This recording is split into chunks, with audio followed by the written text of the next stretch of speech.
नमस्कार साथियों, BA second year के लॉजिक के क्लास में आपका हार्दिक स्वागत है।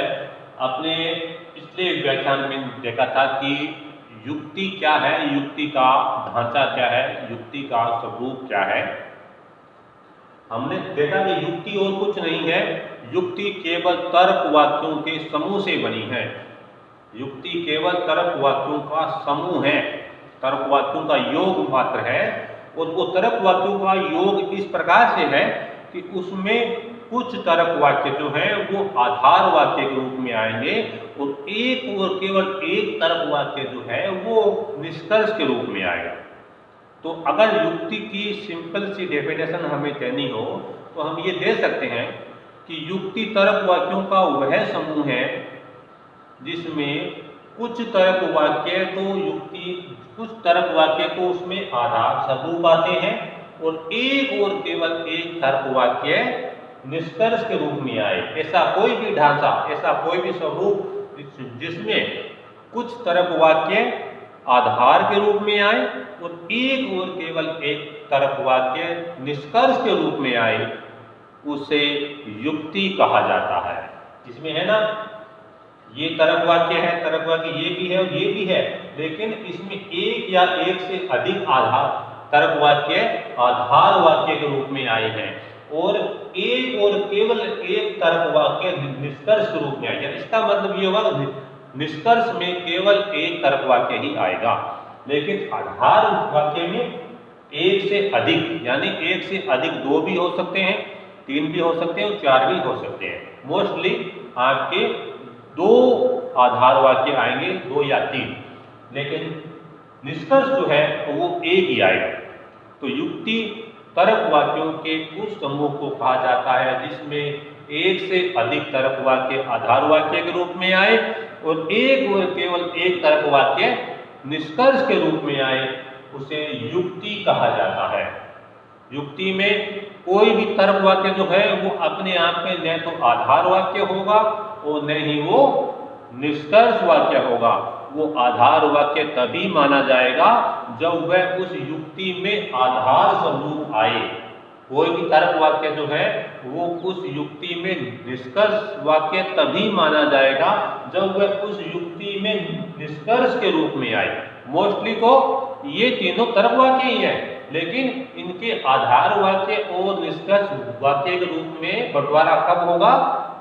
तब होगा जब कोई तर्क वाक्य उस युक्ति में आधार के रूप में आए, उन्हें तो अपने बोल देंगे आधार वाक्य, और जो वाक्य निष्कर्ष के रूप में आएगा उसको अपने बोल देंगे निष्कर्ष वाक्य। तो इसका मतलब ये हुआ कि युक्ति में दो प्रकार के तर्क वाक्य होते हैं, या युक्ति में दो प्रकार के वाक्य होते हैं। नंबर एक वाले वाक्य को अपने आधार वाक्य या प्रीमाइस कहते हैं, दूसरा जो है उसे अपने निष्कर्ष या कंक्लूजन कहते हैं। आधार वाक्य वो होंगे जो ऊपर आएंगे और निष्कर्ष वाक्य वो होगा जो सबसे लास्ट में आएगा। आधार वाक्य जो है वो एक से अधिक हो सकते हैं, जबकि निष्कर्ष जो है वो केवल एक ही वाक्य होगा। आधार वाक्य की पहचान क्योंकि इसलिए कि जैसे शब्दों से होता है, जबकि निष्कर्ष की पहचान फलतः निष्कर्ष परिणामतः इससे सिद्ध होता है कि इन शब्दों से हम निष्कर्ष की पहचान करते हैं। तो ये हो गया आपका युक्ति। तर्क वाक्य हमने पहले दिन पढ़ा कि तर्क वाक्य क्या होते हैं, उनकी मुख्य हमने बातें जानी।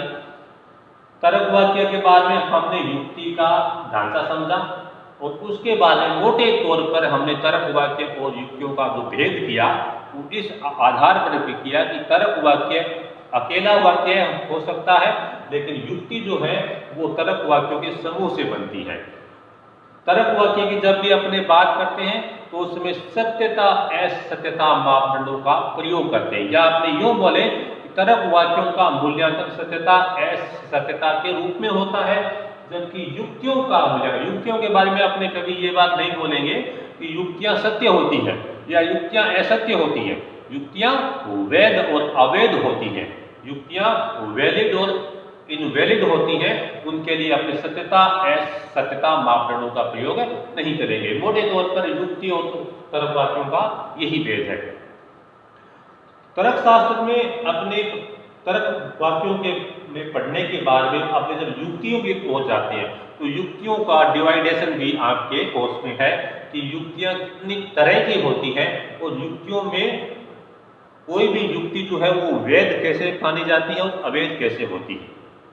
तो उसको जानने से पहले अपने ये जानते हैं कि युक्तियां जो है वैध अवैध होती है, लेकिन वेद अवैध को जानने से पहले अपने को ये जाने कि युक्तियां जो है वो आगमन युक्तियां, कई बार पूछते हैं आगमन युक्ति क्या है। सबसे पहले पूछ दिया युक्ति मतलब आर्ग्यूमेंट क्या है, हमने बता दिया आर्ग्यूमेंट वह समूह है जिसमें कुछ तर्क वाक्य आधार वाक्य के रूप में आए और कुछ तर्क वाक्य जो एक और एक तर्क वाक्य जो है वो निष्कर्ष के रूप में आए, उसे युक्ति कहते हैं।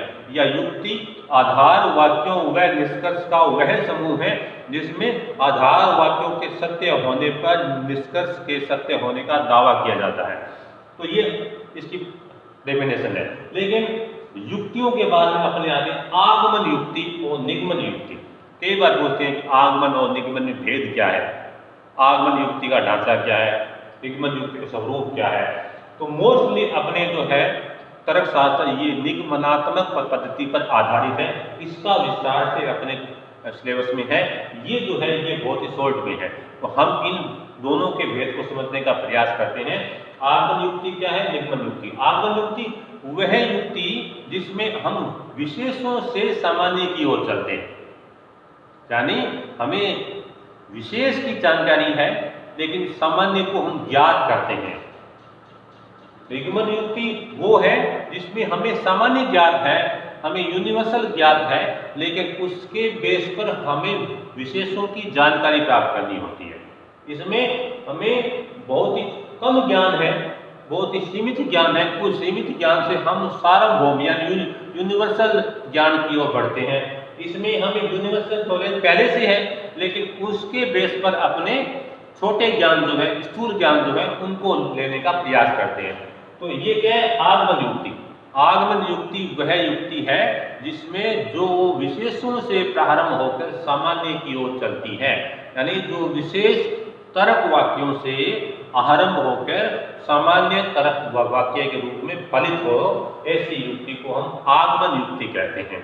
सबसे पहले हम इसके स्वरूप को समझने का प्रयास करते हैं। जैसे ये वाली युक्ति, राम मननशील है, मोहन मननशील है। इससे सिद्ध होता है कि ये दोनों ऊपर वाले आधार वाक्य सिद्ध होता है कि सभी मनुष्य मननशील है। इसमें जरूरी नहीं है कि अपने दो ही आधार वाक्य दें, इसमें अपने और भी दे सकते हैं। श्याम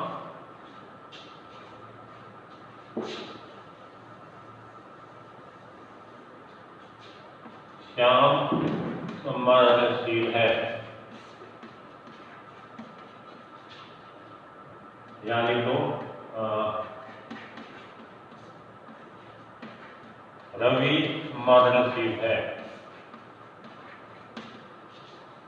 आगमन युक्ति यानी जिसमें अपने विशेष से सामान्य की ओर बढ़ते हैं, विशेष से सामान्य की ओर बढ़ते हैं। हमने पहला वाक्य दिया रवि मननशील है, हमने दूसरा वाक्य दिया श्याम मननशील है, हमने तीसरा तर्क वाक्य दिया राम मननशील है, और चौथा वाक्य दिया मोहन मननशील है, और निष्कर्ष हमने दिया सभी मनुष्य मननशील हैं। तो सबसे पहले तो अपने को इसमें अभी जो चीज हमने पढ़ी उसको अपने रिवाइज करते हैं कि ये युक्ति है। आगमन छोड़ो आप एक बार, हाँ ये देखो युक्ति है, ये आर्ग्यूमेंट है। कैसे है? क्योंकि आर्ग्यूमेंट में हमने पढ़ा था कि आर्ग्यूमेंट हम उसको कहते हैं जिसमें एक से अधिक तर्क वाक्य आए, एक से अधिक, 2 भी हो सकते हैं, 3 भी हो सकते हैं, 4 भी हो सकते हैं। इसमें देखो 1 से अधिक यानी 2 है इसमें, लेकिन इसमें देखो 1 2 3 4 है इसमें, तो 1 से अधिक कितने भी हो सकते हैं, 4 5 6 7 है ना। तो इसमें 1 से अधिक है, इसका मतलब क्या हो गया कि आधार वाक्य है ये, क्योंकि अगर इनको हम अगर निष्कर्ष माने तो हमारी वो डेफिनेशन खंडित होती है, जिसमें हमने ये बात बोली थी कि युक्ति में जो निष्कर्ष आएगा वो केवल और केवल एक ही होगा। अगर हमने इनको निष्कर्ष मान लिया तो ये तो इनकी संख्या तो 4 है, तो इनको हम नहीं मान सकते, हमें निष्कर्ष इसको ही मानना पड़ेगा क्योंकि ये केवल एक है। इनको निष्कर्ष नहीं मान सकते क्योंकि इनकी संख्या 4 है, तो इसका मतलब ये आधार वाक्य ही है। दूसरी बात, आधार वाक्य उनको मानते हैं जो आधार स्वरूप आते हैं, तो इसमें ये चारों आधार स्वरूप है। निष्कर्ष वाक्य उसको मानते हैं जो युक्ति में निष्कर्ष के रूप में आए, तो निष्कर्ष रूप में किया है, इसका मतलब ये निष्कर्ष वाक्य है। आधार वाक्य उनको मानते हैं जिनके पहले चूंकि क्योंकि इसलिए कि जैसा कि ये हो और निष्कर्ष में फलतः या निष्कर्ष का चिन्ह हो, इसलिए निष्कर्ष का चिन्ह है, इसका मतलब ये निष्कर्ष है, ऊपर वाले आधार वाक्य हैं। तो इसका मतलब ये तय हो गया कि ये युक्ति तो है, इसमें कोई दो राय नहीं है, ये तरक वाक्यों का समूह नहीं है। अगर ये निष्कर्ष इसमें नहीं होता तो ये केवल तरक वाक्यों का समूह होता, उसको अपनी युक्ति नहीं बोलते, क्योंकि तरक वाक्य तरक वाक्य तरक वाक्य तरक वाक्य। लेकिन इसमें क्योंकि आधार वाक्य और निष्कर्ष दोनों है, इसलिए ये युक्ति तो है। अब हमें ये डिफाइन करना है कि ये आगमन युक्ति है या नहीं, तो इसका अपने अगले व्याख्यान में देखने का प्रयास करेंगे। धन्यवाद।